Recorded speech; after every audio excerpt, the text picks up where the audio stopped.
सोनू मेरे घर पे अपनी माँ और अपनी औरत के साथ मेरे घर पे आया और मेरी औरत के साथ में मेरी गैर मौजूदगी में उल्टा सुल्टा बात किया, गाली गलौज किया। जब मैं नीचे आया इस बात को पूछने के लिए कि मतलब क्यों मारे, क्या झगड़ा, मतलब ऐसा ये हम लोग की बहस ही चल रही थी कि सोनू ने दरवाजे के पास तलवार निकाल के रखा हुआ था छुपा के, और वो डायरेक्टली उसने मेरे पहले पेट में मारने की कोशिश करा तो मैंने हाथ से रोक लिया अपने आप को, लेकिन फिर उसके बाद में सेकंड उसने मेरे सर पे वार किया।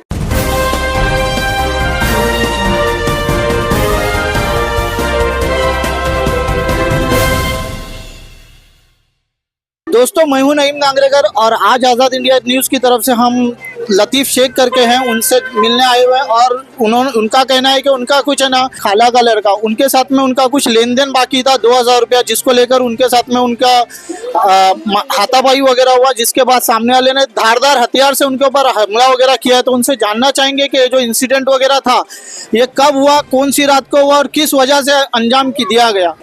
ये इंसिडेंट 22 तारीख की रात में हुआ 9-10 बजे। मैं बाहर गया हुआ था काम से। सोनू मेरे घर पे अपनी माँ और अपनी औरत के साथ मेरे घर पे आया और मेरी औरत के साथ में मेरी गैर मौजूदगी में उल्टा सुल्टा बात किया, गाली गलौज किया, उसे धमकी दिया उसको। एक्चुअली ये सोनू है कौन, मतलब आपका और उसका बहस किस बात पर से हुआ है, कौन वो? सोनू मेरे खाला का लड़का है और बहस इस बात पे हुआ था कि खाला से मैंने 2000 रुपया लिया था। जी हाँ, मैंने लिया था और मैंने ये बोला था कि मैं उनको दे दूंगा और खाला भी इस बात पे एग्री हो गए थे। मेरे पास मेरा काम धंधा बराबर नहीं चल रहा था, मैं उनको बोला था कि मैं तुम्हारे को अभी नहीं, बाद में दूंगा, रमजान बाद दूंगा। लेकिन सोनू इस बात को बार बार बढ़ा रहा था, बार बार झगड़ा कर रहा था, बार बार फोन कर रहा था, परेशान कर रहा था। उसके बाद में ही कितना मैंने उसको जरूरत पे, उसकी माँ बीमार है, उसका बच्चा बीमार है, 200, 500, 400 ऐसा देता रहा, लेकिन वो उसके गिनती में नहीं आया। उसके नज़र में एक ही था कि जो माँ से 2000 रुपया लिया है वो दे दे। अब उस वक्त वो अचानक मेरे घर पे आया, घर पे आके मेरी माँ बहन को गाली, मतलब मेरी औरत को और मेरे बच्चे को गाली गलौज करने लगा और धमकी उमकी देने लगे तीनों जन मिलके। उसके बाद में जब मेरी वाइफ का फ़ोन आया, इन लोग नीचे आ गए अपने इस पे घर पे, और मेरी औरत का मुझे फ़ोन आया कि ऐसी सी बात है, इन लोग आके तुम्हारी खाला और तुम्हारा भाई आके ऊपर मुझे गाली गलौज किए और बहुत गंदी गंदी गाली दिए, यहाँ पे बहुत ज़्यादा ये करके गए, तुम्हारे को धमकी उमकी दे के गए। तो मैं बोला ठीक है, मैं आता हूँ, मैं उन लोग से बात करता हूँ, खाला को समझाता हूँ इस बारे में कि क्या हुआ, रुक जाओ मैं दूंगा करके। और जब मैं रिटर्न आने के बाद में मैं डायरेक्ट अपने घर पे गया। मैं उनके घर पे भी नहीं गया पूछने के लिए कि क्यों आए तुम लोग, क्या नहीं आए। मैं ये बोला एक काम कर, तू जा नीचे खालों को ऊपर भेज, बात करता हूँ, मैं उनको समझाता हूँ, अभी मेरे हालत कंडीशन नहीं है देने की, मेरा थोड़ा आने दो, मैं उनको दे दूंगा। लेकिन उसके बाद में जैसे मेरी औरत नीचे उतरी, नीचे उतरने के बाद में उनको बुलाने के लिए आई ऊपर, तो उन लोगों ने तीनों ने मिलके मेरी औरत को और मतलब मेरी औरत को इतना मारा, तीनों ने मिलके बहुत मारा। और जब मैं नीचे एक दो मारा, जो आपका जो भाई सोनू था उसने भी लेडीज के साथ मारपीट की है, उसको भी मारा है। उसको भी मारने के बाद में जब ये मैं नीचे उतर, मेरी औरत की आवाज़ सुना चिल्लम चाले की। जब मैं नीचे आया इस बात को पूछने के लिए कि मतलब क्यों मारे, क्या झगड़ा, मतलब ऐसा ये हम लोग की बहस ही चल रही थी कि सोनू ने दरवाजे के पास तलवार निकाल के रखा हुआ था छुपा के, और वो डायरेक्टली उसने मेरे पहले पेट में मारने की कोशिश करा तो मैंने हाथ से रोक लिया अपने आप को, लेकिन फिर उसके बाद में सेकंड उसने मेरे सर पे वार किया। जी, इसके बाद मैं वहाँ पे एकदम सुध-बुध हो गया, सीधा नीचे बैठ गया, पूरा ब्लड गिर गया मेरा। और वो अंदर दरवाजे में, मतलब दरवाजा खोल के अंदर दोनों मियाँ बीवी अंदर भाग गए, छुप गए, अंदर से कड़ी मार दी, बाहर निकल ही नहीं रहे थे। अब काफ़ी देर पे मैं वहीं पे पड़ा रहा, वहीं पे बैठा रहा, मैं एकदम पूरा ये बेसुध जैसा हो गया था। उसके बाद में मेरे दोस्त लोग आए, मुझे हॉस्पिटल लेके गए, पुलिस में कंप्लेंट कर, पुलिस आया, पुलिस आने के बाद में जब उसको वहाँ से निकाला गया, वो जब पुलिस आने के बाद में वो वहाँ से निकला तो पुलिस वाले ने भी उससे बिना अंदर जांच किए, घुसे, कुछ भी नहीं, सिर्फ उससे ये सवाल पूछा कि तेरे पास तलवार है क्या। उसने बोला नहीं है, वो चीज़ उन लोग ने मान लिया और उसी बात को लेके उन लोग डायरेक्ट वहाँ से मेरे को लेकर चले गए हॉस्पिटल। और मेरे को वहाँ पे पुलिस स्टेशन लेके गए, RCF कॉलोनी में। वहाँ पे जाने के बाद में मेरे को बोला गया कि आप चले जाओ शताब्दी हॉस्पिटल और रिपोर्ट करा के वहाँ से लेके आ जाओ।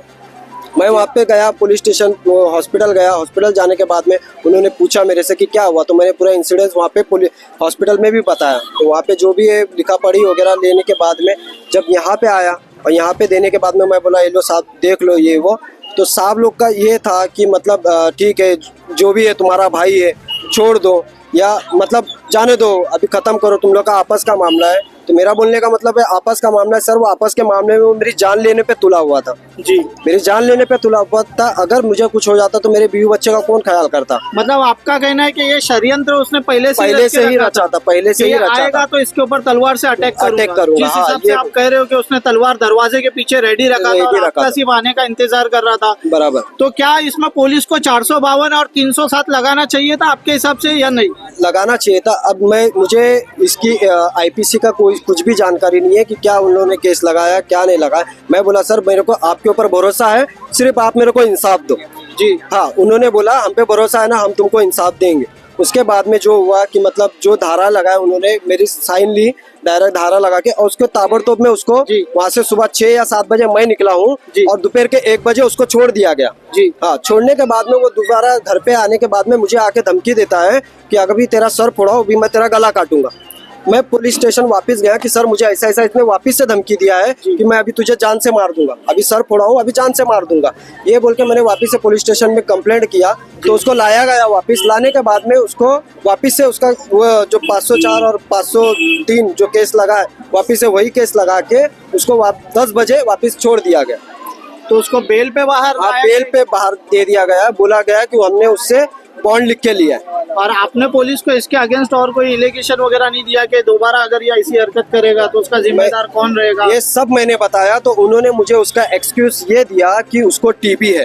हालांकि ना उसके टीबी का रिपोर्ट किया गया, जो उसने रिपोर्ट सामने से दिखाया वही सबमिट करके बताया गया कि हाँ इसको टीबी है।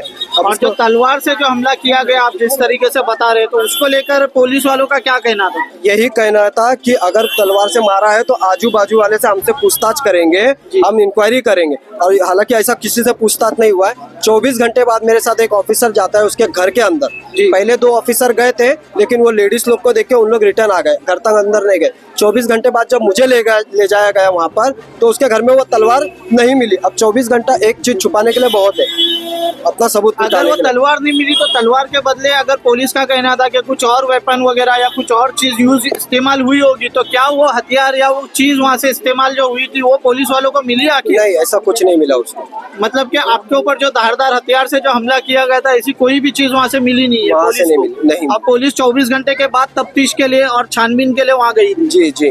ठीक है, तो इसके जिम्मेदार जो आप कहते हो तो ड्यूटी ऑफिसर वगैरह कौन थे जिन्होंने ये सब तफ्तीश वगैरह की या 24 घंटे के बाद गए थे छानबीन के लिए? इसमें जिम्मेदार ड्यूटी ऑफिसर ही है कि उन्होंने पूरी तरह से अपनी तरह मतलब ड्यूटी नहीं की।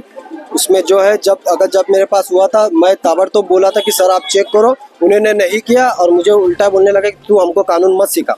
आप सीनियर अथॉरिटी को क्या कहना चाहेंगे इस केस को लेकर, जिस तरीके से वो इसमें ज्यादातर इग्नोरेंस किया गया या फिर जो विक्टिम था उसको छोड़ दिया गया, जिस तरीके से ये सब रोल निभाया गया पुलिस की तरफ से कि सही तरीके से कार्रवाई वगैरह नहीं की गई, उसको लेकर आप सीनियर अथॉरिटी को क्या कहना चाहेंगे? मैं सीनियर अथॉरिटी को यही विनती करना चाहूँगा कि उससे मेरे को जान को खतरा है, मेरी फैमिली को जान को खतरा है। वो बार बार मुझे धमकी दे चुका है, एक बार मुझे जान से मारने की कोशिश कर चुका है और एक बार धमकी दे चुका है। वो कुछ भी कर सकता है, मुझे उससे खतरा है बस। ये थे मेरे साथ लतीफ शेख जिनके ऊपर धारदार हथियारों से हमला किया गया था। मैं नईम गांगरेकर, कैमरामैन रिजवान शेख के साथ, Azad India News. Thank you so much.